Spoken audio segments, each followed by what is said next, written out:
আসসালামু আলাইকুম বন্ধুরা।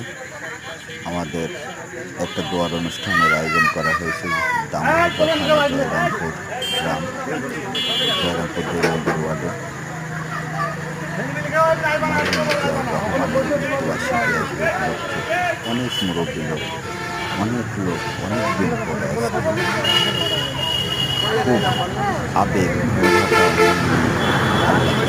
হাত তুলেছে যে আল্লাহ ওনাকে জান্নাতবাসী করুন এবং ওনার পুরা পরিবারকে হেফাজত করুন।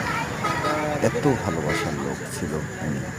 আল্লাহ তাদের লাখ কোটি শুকরিয়া। আল্লাহ ওনাকে জান্নাত নসিব করুন এবং তামাম মুসলমানদের হেফাজত করুন এবং যাবতীয় মুসলমানদের ভালো রাখুন। এই জন্য সবাই হাত তোলা হয়েছে আল্লাহর দরবারে। আল্লাহ যেন সবাইকে মাফ করুন। আমিন।